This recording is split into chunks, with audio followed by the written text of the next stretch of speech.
What has it been? 8 months since the last time we hung out on this couch? Hi everyone, my name is Louise, also known as Lou Dang on Instagram and TikTok. And today I thought we would do a little bit of a knit and chat because I am working on some projects that are taking a little bit of time. And so while we're doing that, I thought we could grab our projects, a beverage, and get some work done. Never in my wildest dreams did I ever think I would be coming to you and saying, there is a yarn out there named after me. But today, there is a yarn out there named after me. And I'm so excited to see it for the very first time. Oh my God. Okay, introducing Lou Blue. I'm floored. This summer, I had the pleasure of knitting up a sample for Finch Mod to highlight their fall-winter yarn collection. All of these gorgeous rainbow colors, and I knit up the Stripebuster tee by Amy Gunderson. And through this process, Jamie and I got to know each other and really connected. And then Jamie offered to create a custom yarn hand-dyed by her.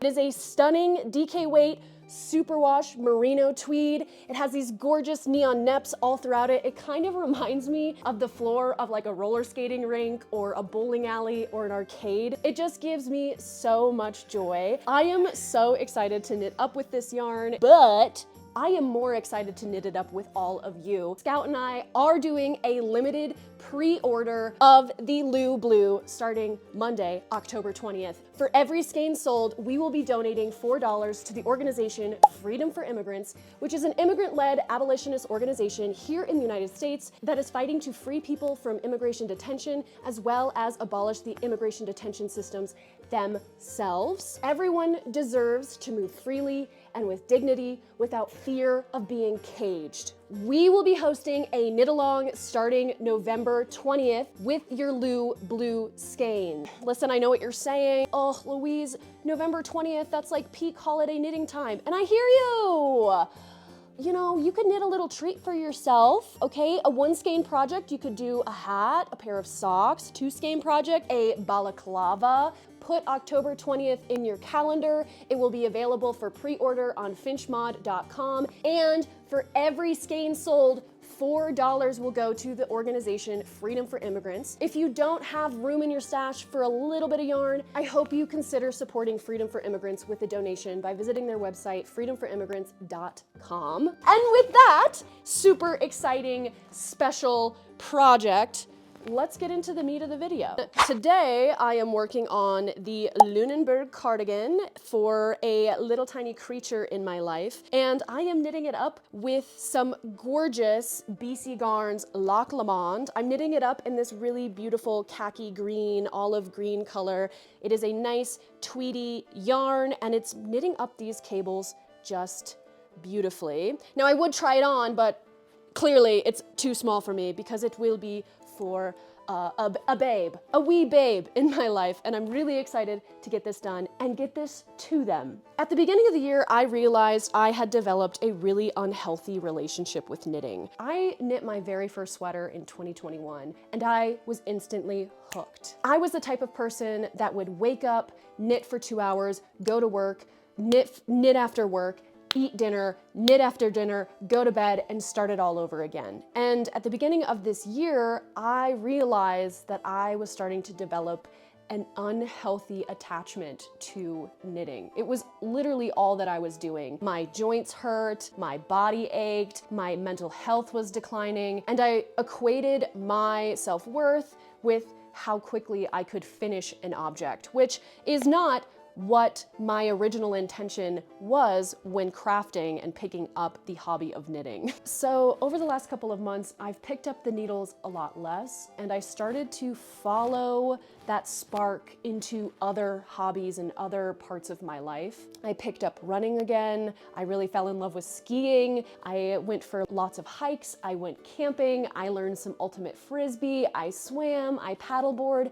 I had a full balanced life. And because of that, that, I actually now feel really excited to knit again and to share with people and to just like be super exuberant about knitting again. Now, what's interesting is that even though I had that mental shift, right, and I was telling myself that I was slowing down on knitting, I wasn't gonna pick up my needles as much, I, surprisingly enough, finished like 11 objects in the last 8 months, which is wild because in my brain, I wasn't knitting at all. But then when I look back and I look at what's in my me-made wardrobe, I'm seeing a lot of knits.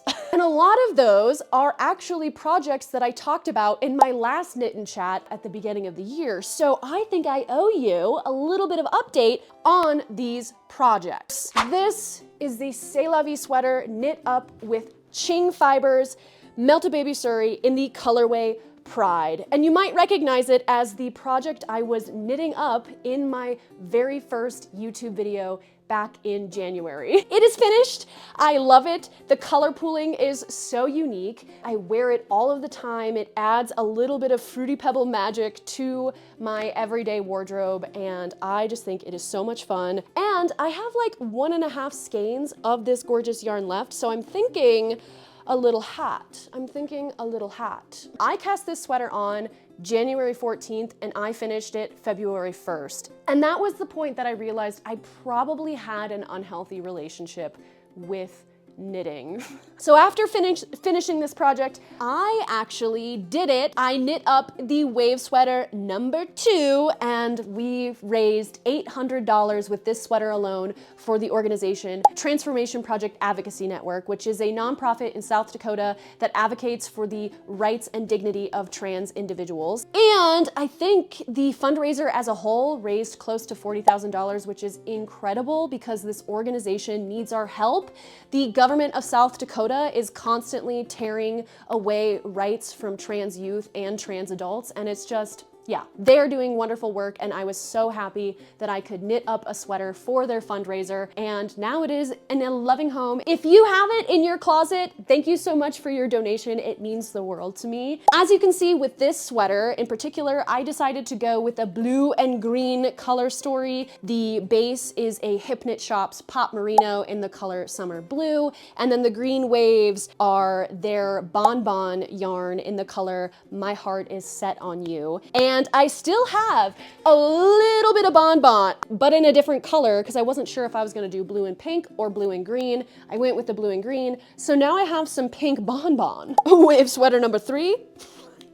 This is the Vivian Cardigan by kisskiss.rhinestones. The last we spoke, this sweater was in the timeout corner because I had messed up the sleeves and also I was terrified of hand sewing this zipper. But we did it. There were hiccups along the way. I didn't realize that in order to shorten a zipper, you had to have all these different materials so that the zipper doesn't fly off the teeth, but we got through it. As you can see, I was able to hand sew in this zipper. Now, this isn't perfect. Nothing I ever do is honestly perfect. I messed up the knitted zipper facing. The teeth of the zipper actually would catch on the stitches of the zipper facing, so I had to felt it. I also knit one side of the facing a little too long, so I had to cut it and figure all of that out. And now actually the way that I hand sewed the zipper is not secure enough, so the zipper is coming apart. Maybe that's just a testament to how much I actually wear this garment. And then I went for it and cast on the poppy vest. I know the last time we spoke, I had mentioned that I wanted to practice steeking by knitting up another sweater vest. I was just itching to knit up with this Jamison Shetland Spindrift, so I just kind of went for it. And I'm so glad that I did. I was able to do all the modifications that I had dreamed of, and I am kind of obsessed with it. It is a sweater that is Fair Isle inspired, that uses Jamison Shetland Spindrift, and I purchased the kit because there is such a vast color catalog for Jamison Shetland Spindrift, and I had already fallen in love with the color scheme from the original pattern, so I said, give me the kit. As you can see, the original is a V-neck sweater vest, and I really wanted to do an open front waistcoat with a round neckline. So I was able to do some modifications to the neckline as well as add a steeking column up the front so it had a button band. And guess what? I submitted this bad boy to my county fair and I won a purple ribbon! Now there are some mistakes and the judges caught them. of course. The button band is actually misaligned, so the pattern gets a little wonky when I button it up. And then also my steeked edges aren't like perfectly finished. I didn't trim the actual cut edge, and I didn't do a ribbon facing like judges like. And then also on the top of the shoulder, pattern is a little bit wonky. But other than that, I'm really proud of this. While I was knitting this up, I was working on a pair of socks, the Herding Hen socks by Charlotte Stone Knits, for my friend to wear at her wedding. And it was so much fun to knit those up for her and just to be a part of her special day in that way. And then also I knit up a test knit for Harvey Road Knits. I knit up the Tulip Farm sweater, and I don't have it in my possession anymore because actually a family member of mine adored the sweater. And so I thought, of course, of course you can take it with you. And so it is in their loving home now. But here is a picture of it. It was so much fun to work with Harvey Road Knits. I knitted up with Knitting for Olive's Heavy Merino. The tulips themselves are the blood orange colorway. The leaves are pea shoots. And the sky, I believe, is ice blue. And then the earth below is that trench coat color. I think it is such a joyful little sweater pattern. And it was actually Harvey Road's very first pattern that they released. So congratulations. Around the time that I finished the Tulip Farm, I told myself I was going to knit my father a sweater for his 50th birthday, which if you didn't see my last video, it's me attempting to finish my father's 50th birthday present, which was the Finest Kind pullover by Alicia Plummer. I don't have it in my possession. I shipped it quick because I was 2 months late from actually giving it to him for his 50th birthday. I cast it on in June and I wanted to finish it in by July 17th, and that's just not what happened. I finished it at the end of September. It fits him.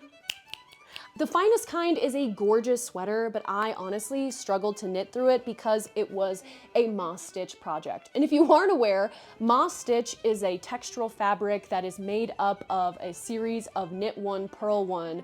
And I struggle with knit one, purl one mentally. I just can't get through it very easily. And so while I was trying to finish the Finest Kind for my dad's birthday, I actually decided to cast on a couple other projects. So I had something that I easily wanted to grab when I was out and about and going to some of my crafting groups. So while I was knitting that moss stitch sweater, I wanted to knit up a disco sparkly little boat neck top. This is the Ivy top designed by Petite Knit, and I knitted up with Lang Paillettes, which is this beautiful sequins yarn. I held it double and then also added a third strand of Cascade Alpaca, which is a lace weight yarn, and it turned out, in my opinion, beautiful. The Lang Paillettes, the sequins yarn, is a thread. It is not like a fingering weight yarn, it is a thread. And so even just holding it double, it was not thick enough to match well with a fingering weight yarn. The sequins just were kind of disappearing with the bulk of the fingering weight, which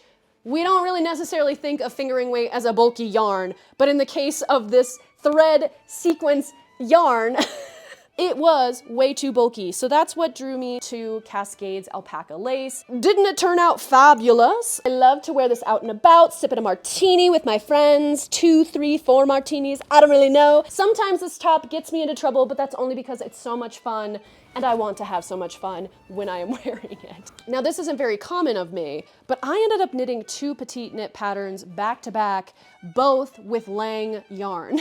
And that wasn't the plan, okay? The Disco Petite Knit Ivy top was totally random. I originally had planned to knit the cloud sweater for my partner with Lang's Malou Light. I found Malou Light on eBay. I wanted to see what the hype was with the Lang Cloud yarn. Me, myself, I'm not really a bulky weight kind of a knitter, so I didn't know if I wanted to grab any of the Lang Cloud, especially for the price of a ball of Lang Cloud.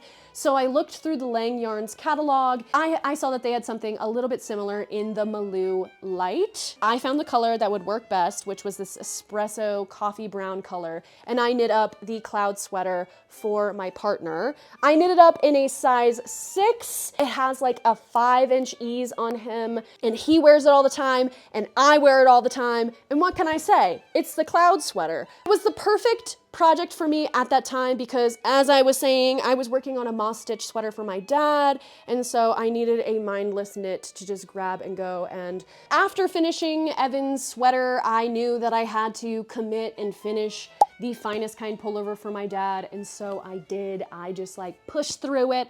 I got it done, and I finished it at the end of September. I really love the way that the moss stitch looks, and I'm really glad that it fits my father, and I'm really looking forward to seeing him wear it over the winter and for 50 more years of his life. Then after finishing 2 big sweater projects, I needed to knit myself a little treat. I needed to feed the cast-on chaos beast, so I knit up this very fluorescent scarf, the Alex scarf by Knitting for Olive. My favorite way to feed the cast-on beast is to knit something bright and quick, and that is why I ran to my stash and I pulled out this patent classic worsted in the color Sprout, and I paired it with West Wool's Glow Hair in the color Pickle Juice. So this is my pickle juice scarf. This is my neon pickle juice scarf, and I love it. It was honestly super quick to knit. I probably knit it in a couple of days. I knit it up using size 7 needles, and I used like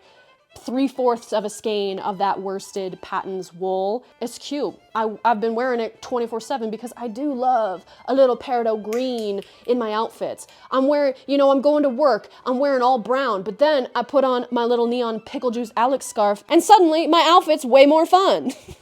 I am not done knitting, okay? The year is not over yet. I have so many plans, and I do have some lingering whips that I need to finish by November 20th so that we can cast on fresh and new with the Lou Blue for our Lou Blue knit along.